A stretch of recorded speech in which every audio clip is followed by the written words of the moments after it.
The Barolo slipped from Elena's tongue like silk, but Damien Vaughn's smirk cut sharper than the restaurant's steak knives. "It's Barolo, not Barolo," he drawled, swirling the ruby liquid. His investors chuckled, their Rolexes glinting. Under the chandeliers, Elena's fingers tightened on the bottle. 3 years at Le Jardin, 2 degrees in enology, and still, men like him reduced her to an accent. She inhaled her mother's chemo bills, the night shifts, the dream she'd... Baridon smiled. "Mi scusi, signori," she replied, smooth as the wine's finish. "Ma Barolo si pronuncia casu in Piemonte. Forse lei confond con il barbaresco." The table froze. Damien's glass halted mid-air. Sophie, peeking from the kitchen, muffled a laugh. Elena had just schooled London's most feared tycoon. In his favorite wine's dialect hand, his Italian was as authentic as his hairline. Damien studied her. A flicker of recognition in his steel-gray eyes. "Elena Rossi," he said slowly. "You applied to Vaughan Hotels. 2019. Her pulse spiked. He remembered. "The rejection letter lacks the polish for our clientele," still stung. "Sith," she said coolly. "Their loss." She uncorked the next bottle with a pop. It sounded like a period to the conversation. But as she walked away, his voice followed. "Wasted potential is a shame, signorina." A business card appeared on her tray. "Call me," it read. That night rain blurred London's skyline as Elena traced the embossed letters. Sophie tossed a towel at her. "He's sherry. He'll chew you up." Elena stared at her mother's hospital bills on the counter. "What if I'm the one with the teeth?" Elena hesitated outside the cafe, her reflection warped in the rain-streaked window. Spring Coffee House was unassuming wooden tables, the scent of roasted beans, the quiet hum of morning chatter. Nothing like the gilded cages Damien Vaughan usually inhabited. She spotted him in the corner, dressed down in a charcoal sweater, his usual armor of tailored suits absent. He was typing on his phone, his brow furrowed, and for a moment, she considered turning around. Then he looked up, their eyes locked, and something flickered in his expression. Something that wasn't arrogance. She walked over. "You came," he said. Sliding his phone away, "You left me no choice." She didn't sit. Your note was dramatic, a smirk, and yet here you are. A waiter approached. Damien ordered an espresso. Elena asked for tea Earl Grey, no sugar, just to be contrary. He raised an eyebrow. "Not a coffee drinker? Not before noon?" She kept her voice steady. "Why did you call me here?" He leaned back, studying her. "You speak Italian? Fluently? French?" "Oui." "Spanish?" Impressive. He took a slow sip of espresso. Ow. "But languages alone don't pay the bills, do they?" Her fingers tightened around her cup. "What do you want, Vaughan?" "A business proposition." He pulled out a folder. "I'm opening a flagship hotel in Milan. High-end clientele, Michelin-starred restaurant, the works. I need a sommelier who can impress Italian investors." She scoffed. "And you want me?" "I want someone who knows wine better than I do. Someone who won't just nod and pour." His gaze sharpened. "And someone who isn't afraid to call me out when I'm wrong." She stared at him. This wasn't the script. Damien Vaughan didn't ask. He demanded. "Why me?" She pressed. "You have an army of yes-men, 'cause you're the only one who's ever corrected me in front of my investors and lived to tell the tale." A beat of silence. The cafe noise faded into the background. Elena exhaled. "What's the catch?" 6 weeks in Milan, you'll train with Luca Moretti, one of Italy's best winemakers. If you impress the investors at the gala, the job is yours permanently. Salary? Triple what you make now." Her stomach twisted. "Triple?" "Enough to cover her mother's treatments. Enough to breathe. But I don't trust you," she said bluntly. Didn't flinch. "Smart? But this isn't about trust. It's about opportunity." He slid a contract across the table. "Read it. Take your time." She scanned the terms. No tricks. Just numbers, dates, expectations. The rain outside grew heavier, drumming against the windows.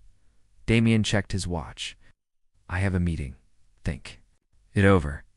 He stood, then paused. For what it's worth, Rossi. I was wrong about you. Then he was gone, leaving her with the contract, the rain, a decision that could change everything. Later that night, Elena's tiny flat smelled of garlic.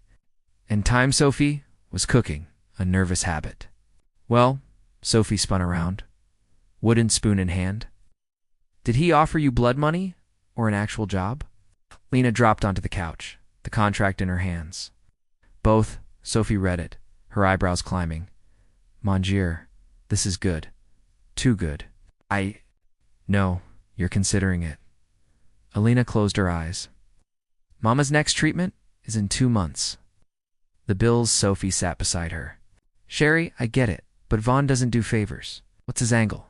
I don't know. She opened her eyes, staring at the ceiling. But I can't say no. Sophie squeezed her hand. Then we make sure you go in with your eyes open. Days later, Alina stood outside Vaughn Enterprises, the contract signed in her bag. The sleek glass tower reflected the London skyline, cold and imposing. The elevator ride to the top floor was silent. Damien's assistant, a sharp-eyed woman named Naomi, led her to a private terrace where he stood, phone to his ear, speaking. Rapid Italian. He hung up when he saw her. You're early? I don't like being late.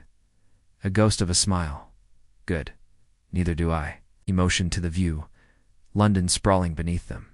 First lesson. The best deals happen where people feel invincible. She crossed her arms. Is that why you brought me up here? To impress me? No. He turned, his gaze direct. To remind you that I don't waste time. If you're in, you're all in. No second guessing. She held his stare. I don't second guess. Beat then. Good. He handed her a plane ticket. We leave for Milan tomorrow. The almost constraining with Luca was intense. Mornings in the vineyard, afternoons in the cellar, evenings memorizing vintages until her head spun. Damien was there. Always watching, always assessing. One night, after a tasting session, Luca left them alone in the cellar. The air was thick with the scent of oak and fermenting grapes. You're improving, Damien said, swirling a glass of Amarone. Alina smirked. Was that a compliment?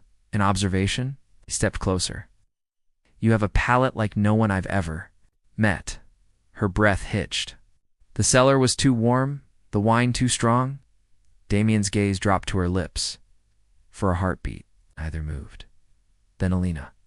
Luca's voice echoed down the stairs. The Barolo samples are ready.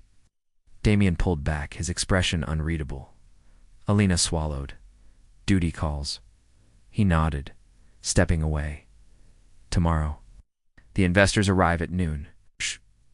She watched him go. Her pulse. Racing. What the hell was that? Why did she want it to happen again? End of part 2. Hook. The next morning, Lena walked into the hotel's grand hall alone to freeze. Standing beside Damien, elegant in a designer dress, was Isabella Conti's ex, fiancée, and the woman who'd blacklisted Alina from every sommelier job in Milan 3 years ago. Isabella's smile was poison. Ah, la ragazza del vino. You're still playing pretend, I see. Damien's jaw tightened.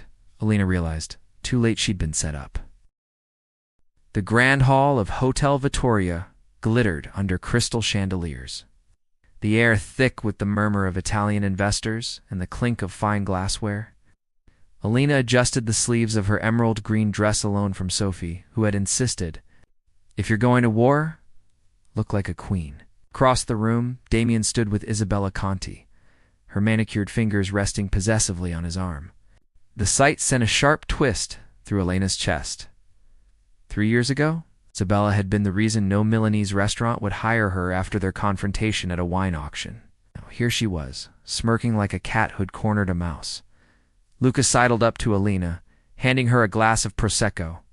Careful, he muttered in Italian. She's already asked 3 times about your credentials. Elena took a steadying sip. Let her doubt. The wine will speak for itself. But when she turned to check the bottles for her presentation, her stomach dropped. The Barolo Riserve, the centerpiece of her tasting, had been opened prematurely. The cork was loose, the wine's aroma already fading. Oxidized. Isabella's laugh tinkled from across the room. The humiliation, signority signor, Damien announced. Today you'll taste the future of Von Viticultura. He gestured to Elena. Elena? Elena Rossi will guide you. Elena's fingers trembled as she poured the ruined Barolo into the first investor's glass.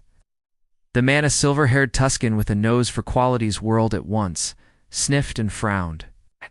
Piatto, he declared. Flat. Murmurs spread. What? Smile widened. Damien's gaze snapped to Elena, a silent demand.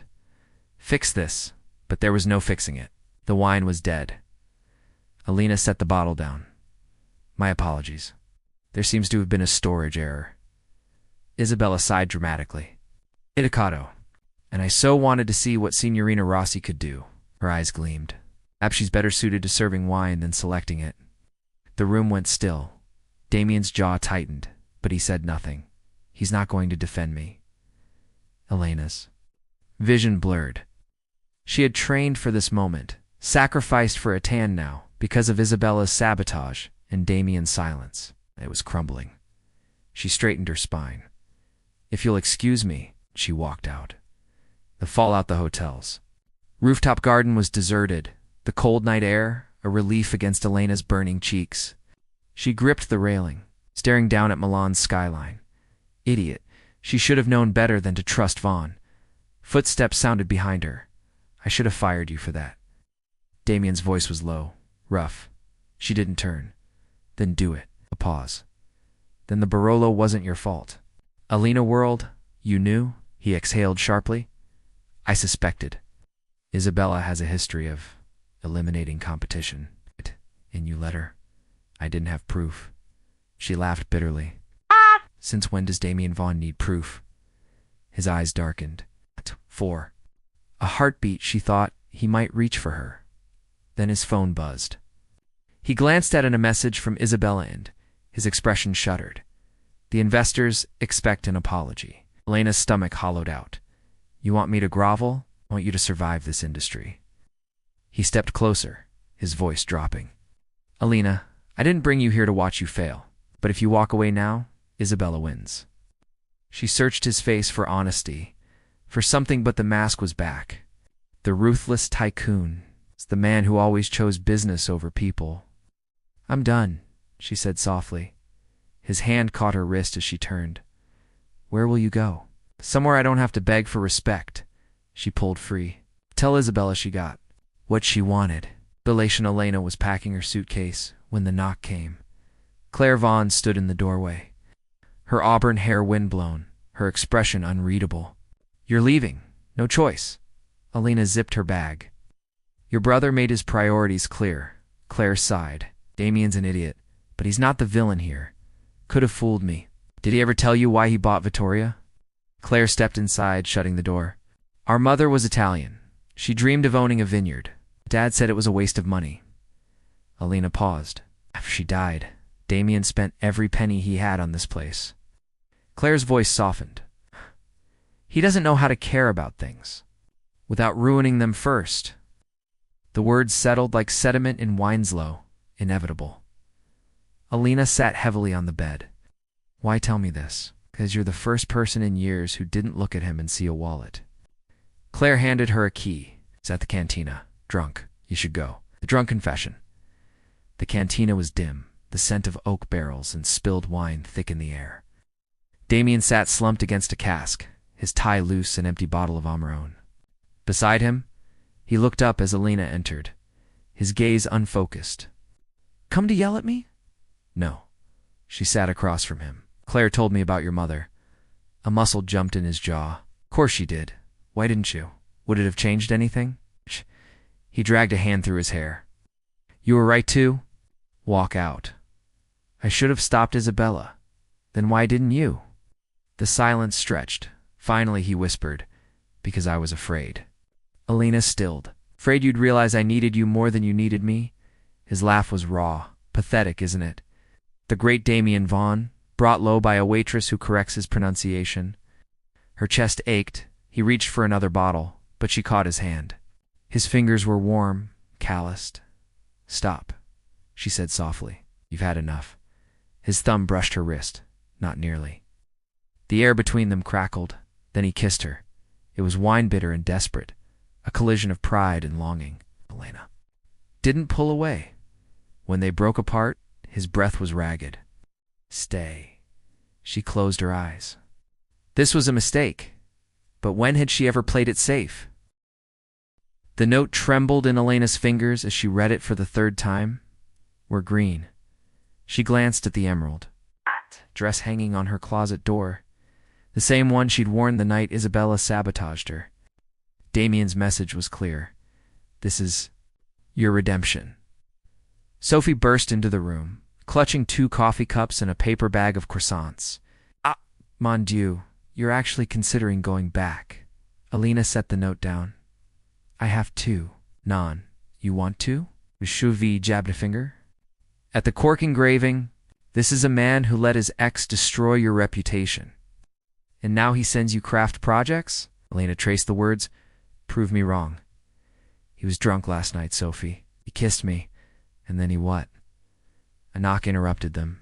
Tuka stood in the hallway, holding a wooden crate. Delivery for Signorina Rossi. Elena pried it open. Inside lay 6 unlabeled bottles, their dark glass hiding their contents. A folded card rested on top. The best wines don't need pedigrees. Neither do we. Serve these tonight.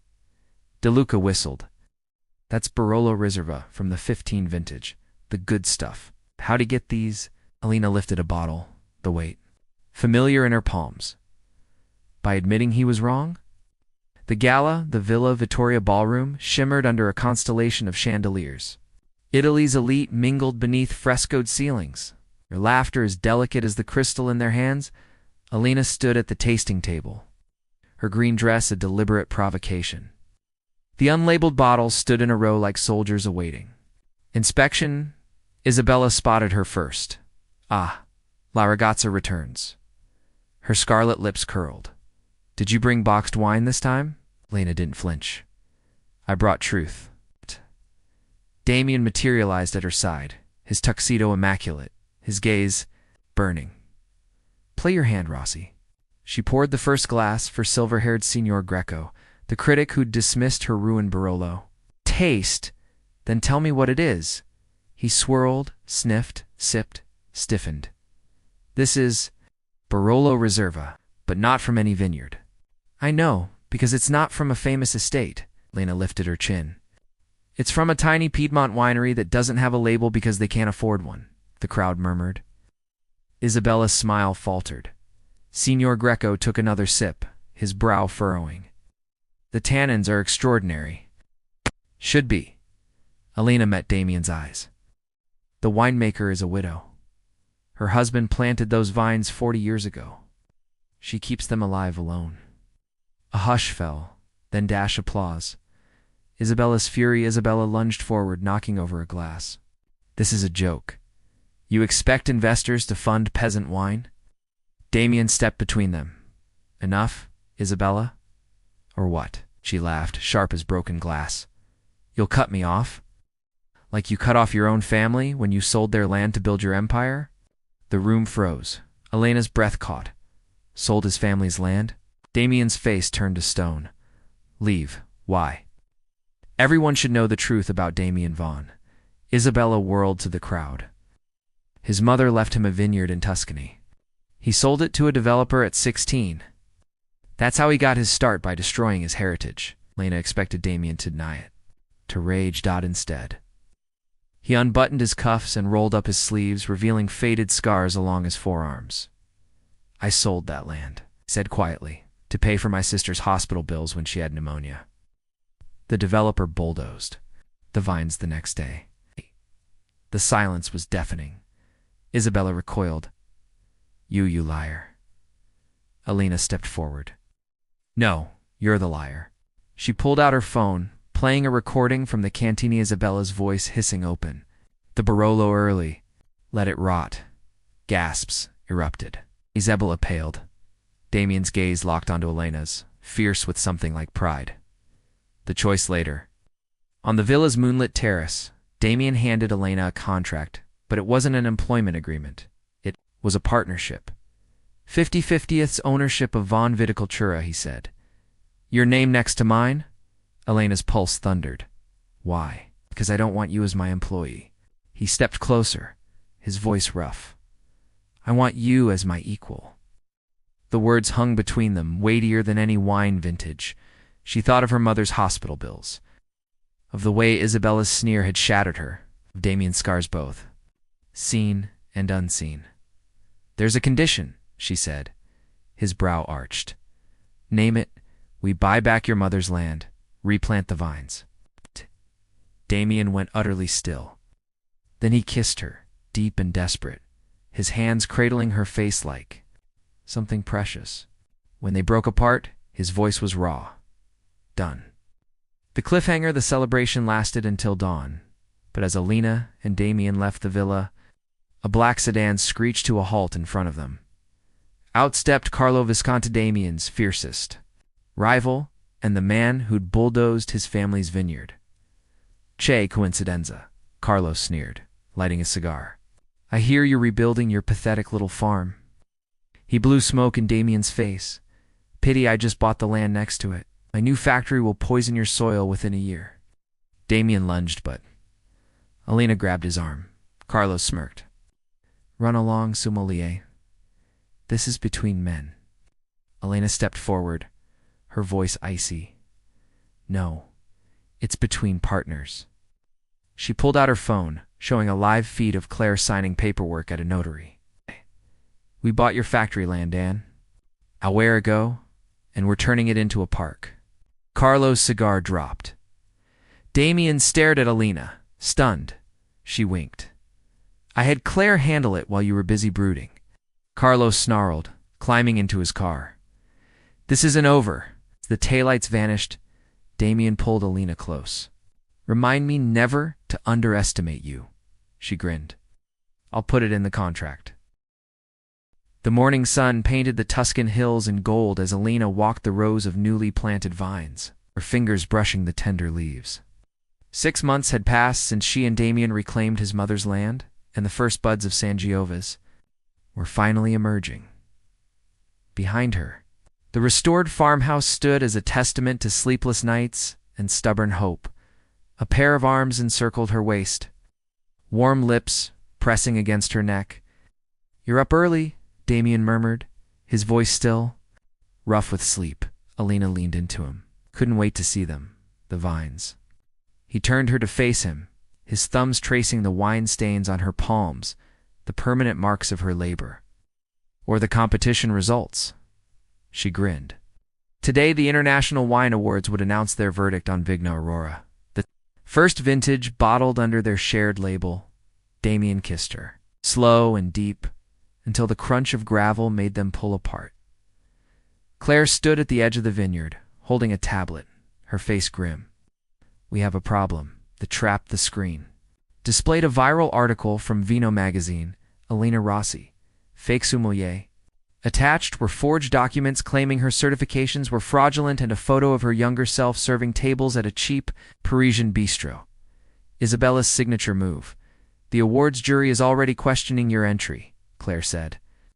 "Carlo's lobbying to have Vigna Aurora disqualified." Damien's phone buzzed with a text from an unknown number. "Some legacies aren't meant to be revived. Withdraw now, or I release the rest." Elena's stomach dropped. "What rest?" Claire zoomed in on the article's fine print. Sources. "Confirm Rossi's mother was hospitalized for alcoholism." The world tilted. Her mother's illness private, painful. Unrelated to wine was being weaponized. Damien's fist slammed onto the table. "I'll burn Carlos's empire to the ground." "No," Elena's voice was steel. "We play their game, but we change the rules." Sacrifice that afternoon. At the awards ceremony, Carlo and Isabella held court near the stage, smug as cats. Reporters circled Alina like vultures. "Signorina Rossi, how do you respond to allegations of lying about your training?" She adjusted the microphone, her pulse roaring. Then she poured 2 glasses of Vigna Aurora and handed one to Carlo. "Taste it." "Why?" "Because if I'm a fraud, this wine will tell you." The crowd murmured. Carlo hesitated, then sipped, tanned his face flickered. Alina addressed the room. "My mother was hospitalized, not from drinking, but from chemotherapy." She pulled out a photo of her mother laughing among Bordeaux vines years before her diagnosis. LCS. Taught me that wine is life. That's why I serve tables to pay her medical bills. Damien stepped forward, placing a hand on her back. And I sold my family's land to save my sister. He nodded to Claire. That's the truth Carlo and Isabella wanted to bury. A stunned silence. Then Senior Greco stood, raising his glass. Allura, I judge wines, not souls. This Vigna Aurora. He took a deliberate sip perfetto. One by one, the jurors followed. Isabella stormed out. Carlo spat into a napkin, and the award went to Vaughn and Rossi. The reckoning back. At the vineyard, Alina sat on the porch steps, the trophy beside her. Damien joined her, pressing a kiss to her temple. You were magnificent, she sighed. It shouldn't have taken pity to win. It didn't. He handed her a letter, a formal offer from Vino magazine to serialize her story. They want your voice, not the scandal. Alina unfolded it, her breath catching at the headline, How a Waitress and a Tycoon Are Rewriting the Rules of Wine. Damien's phone buzzed again. Another unknown number. But this time the message read, You win. Watch your back. See, Alina rolled her eyes. He's terrible at threats. Damien laughed, pulling her into his arms. To be fair, so were we. The last toast at sunset, they stood in the heart of the vineyard, surrounded by the first healthy vines in decades. Claire handed them a dusty bottle, their bottle, the unlabeled Barolo from the gala. Damien uncorked it. 2 second chances. Alina clinked her glass against his. 2 unlikely pairings. As the wine touched her lips, rich, bold, alive, she knew. Some things, like great wine and true love, were worth every battle.